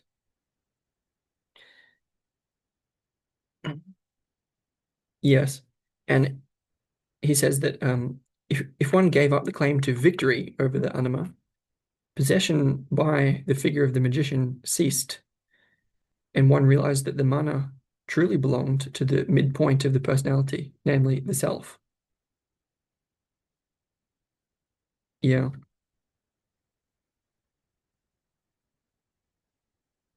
Um, yeah, so there's a way that the this process of disidentifying with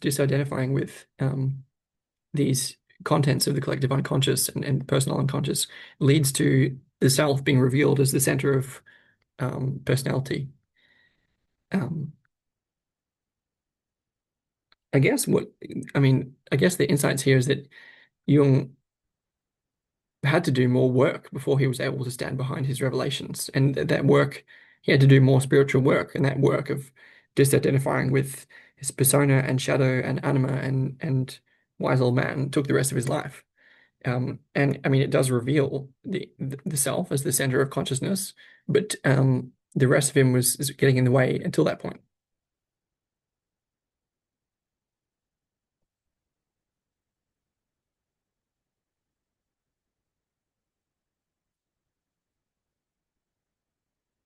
We're getting through it here. So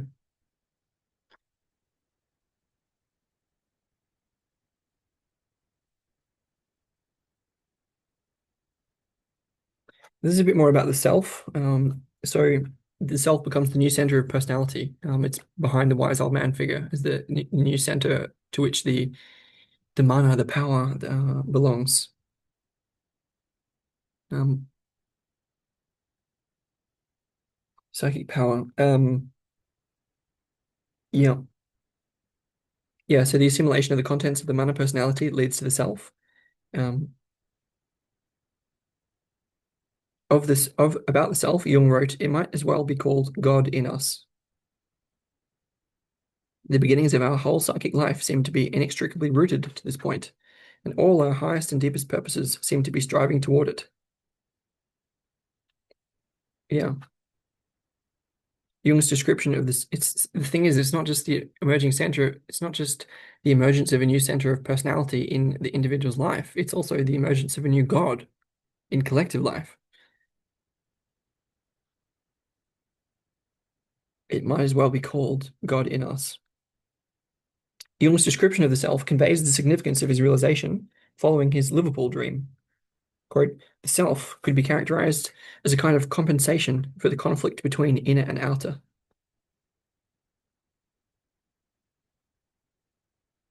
The self is also the goal of life because it is the most complete expression of that fateful combination we call individuality.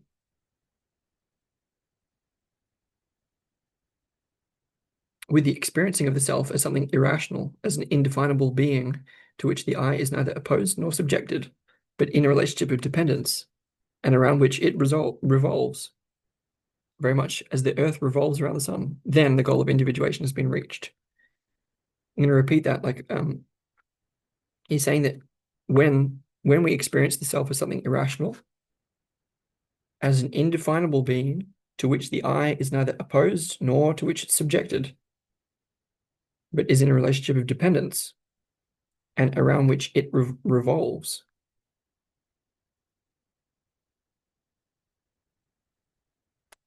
very much as the earth revolves around the sun, then the goal of individuation has been reached.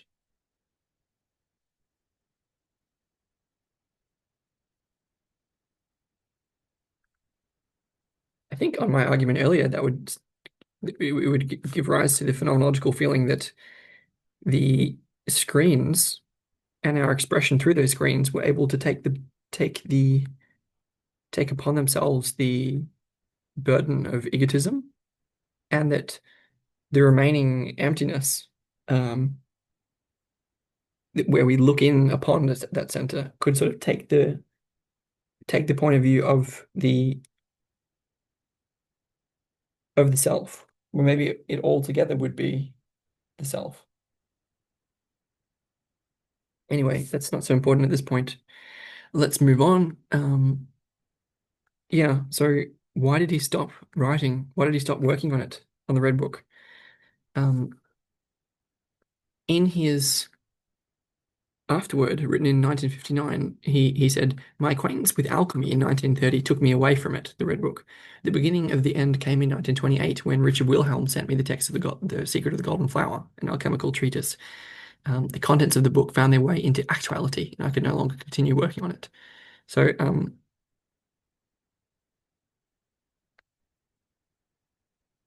yeah, that text, The Secret of the Golden Flower, gave me an undreamed of confirmation of my ideas about the mandala and the circumambulation of the center.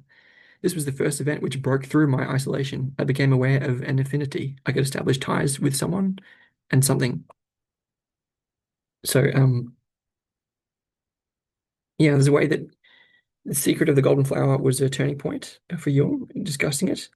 Um, Jung's commentary on it was the first public discussion of the significance of the mandala. Um,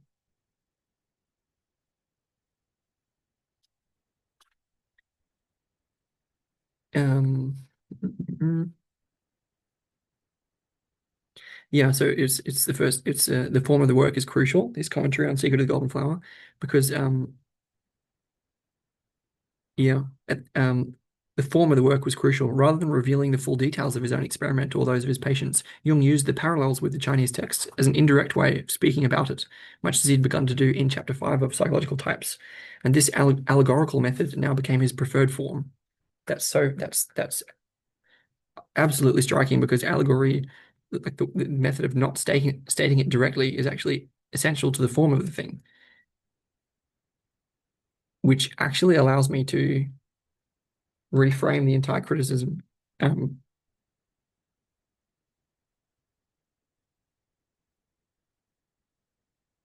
Jung may have been right to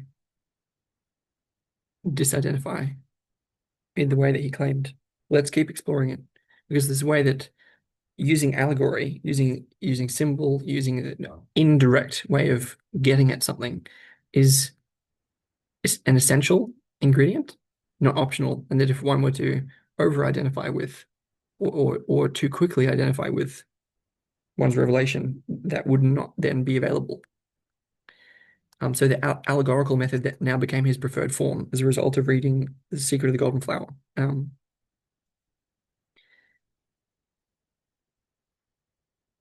Yeah, rather than write directly of his own experiences, he commented on analogous developments in esoteric practices, most of all in medieval alchemy. Um, yeah, he later recalled that when he reached this central point, or Tao, his confrontation with the world commenced, and he began to give many lectures. Thus, the confrontation with the unconscious drew to a close, and the confrontation with the world began. Jung added that he saw these activities as a form of compensation for the years of inner preoccupation. Yeah, so he sort of his work on the Red Book became replaced by work on The Secret of the Golden Flower, and then work on alchemy, and then confronting the world. So he sort of the work was finished and didn't need to be continued in the form of the Red Book. Um, mm, mm, mm. We're at page 219, which is really close to the end. So I'm going to press on. Comparative study of the individuation process. Mm, so some of the statements made in the Red Book closely correspond to positions that Jung would later articulate in his public works and represent their first formulations. But on the other hand, much did not find its way directly into the collected works, or was presented in a schematic form or through allegory and indirect allusion. What that means is that the Red Book enables a, quote, hitherto unsuspected clarification of the most difficult aspects of Jung's collected works.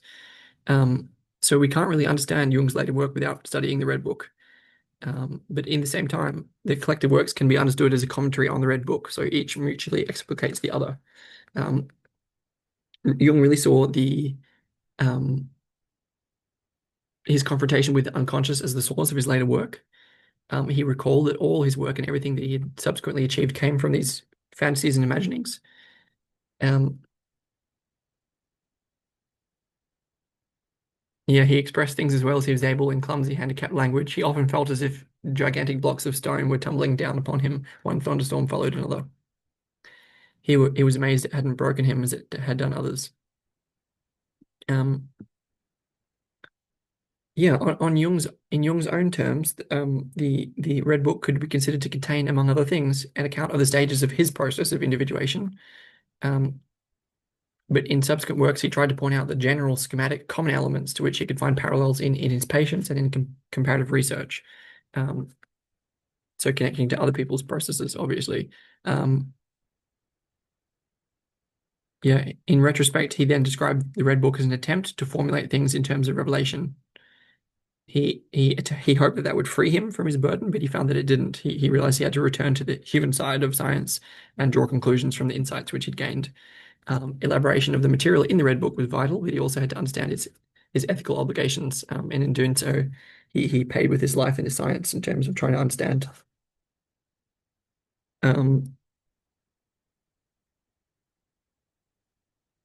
Yeah, getting close here. Yeah, we're moving to the translator's note, which is at the end, where sort of the original experience sent speech, the original experiences that Jung recorded sent speech itself into a spin that animates the book's initiatic dimension, meaning he talks in a way which is really crazy. So language goes on a descent into hell and into the realm of the dead, which divests one of speech, so it becomes sort of unspeakable, even as it renews the capacity for utterance. Um, so what this is talking about the form of Jung's speech in the Red Book and saying that it undergoes a descent and deep change.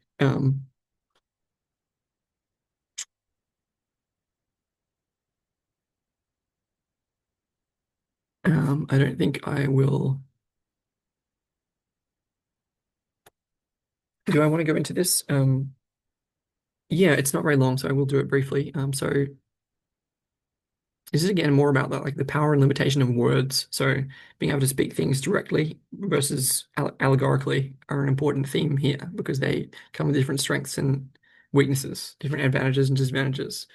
Um, so um, so there are many different forms of speech that Jung uses in the Red Book and um, that come through him in the Red Book. And the following, let me see where we're looking here.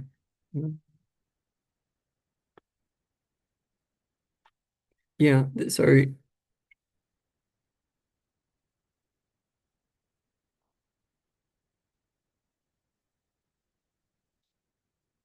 there are different quotations that speak to the different uses of language in the Red Book that have been included here. So they include, for example, number one, quote, "My soul spoke to me in a whisper, urgently and alarmingly.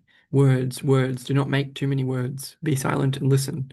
Have you recognized your madness? And do you admit it? Have you noticed that all your foundations are all completely mired in madness?"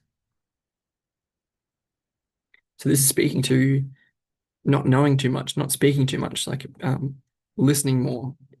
It's the way is symbolic rather than to use more words. There's not much more that we can say. We've already said it more.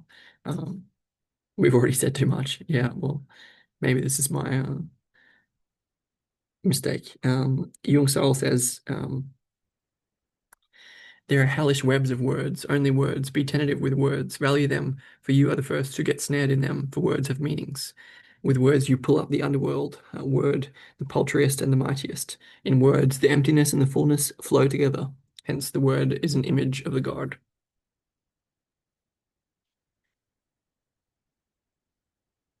Yep, number three. But if the word is a symbol, that means everything. But if the word is a symbol, that means everything.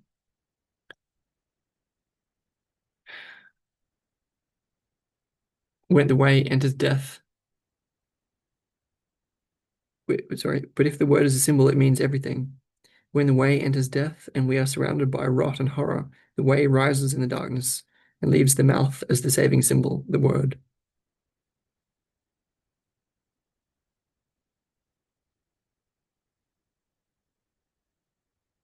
Number four, the dead woman says, "Let me have the word. Oh, that you cannot hear. How difficult. Give me the word." And it then materializes in Jung's hand as the HAP, the phallus.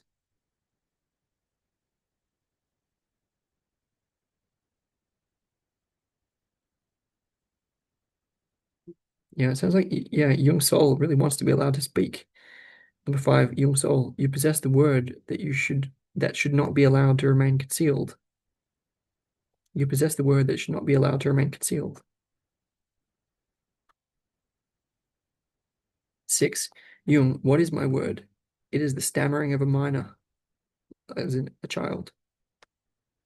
Soul, they do not see the fire, they do not believe your words, but they see your mark and unknowingly suspect you to be the messenger of the burning agony. You stutter, you stammer. Whatever this means. In the protocols of his memoir, Jung recalls bringing to the original experiences in the Red Book only a highly clumsy speech.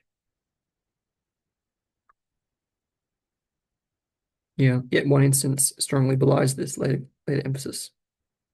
Quote, quote, I knew that Philemon had intoxicated me and given me a language that was foreign to me and of a different sensitivity.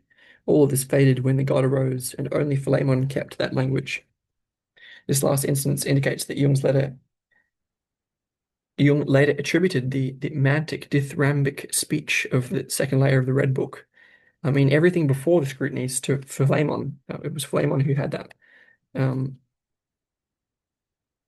yeah, the literal intoxication described here is linguistic, a dramatized ventriloquial version of Platonic divine madness.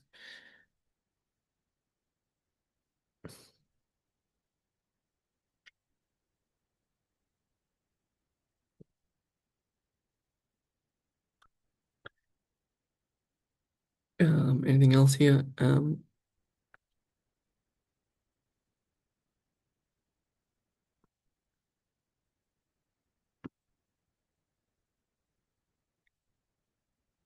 No, that's more or less all.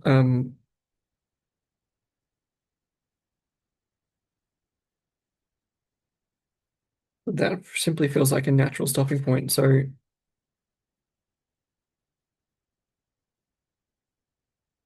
mhm. Jung remarked to Amelia Jaffe in 1957, so much rubbish had been said about him already that any more didn't disturb him.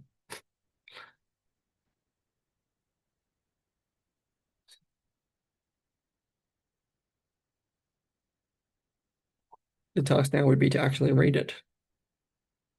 But yeah, I felt that this was.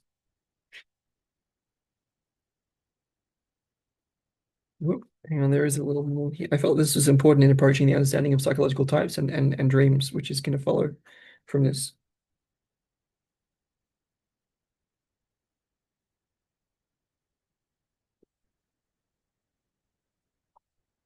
Mm-mm.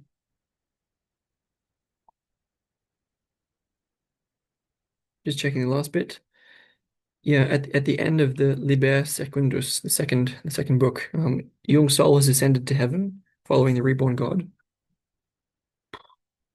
Jung now thinks that Philemon is a charlatan and comes to his eye, whom he must live with and educate. Scrutiny continues directly from this point with the confrontation of his eye. Yeah, the ascent of the reborn God is referred to, and his soul returns and explains why she has disappeared. Philemon reappears and instructs Jung on how to establish the right relationship to his soul, the dead, the gods, and the daemons. Okay, and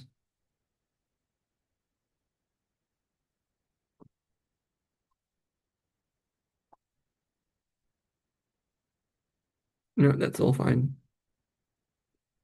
Yeah, they're all part of the one book.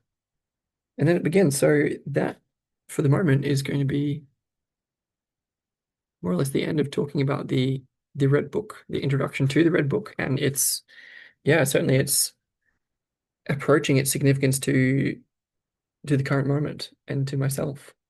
So I was glad to get through this because it's sort of hanging over me. Uh, yeah, thanks for sticking with us if you've gotten this far.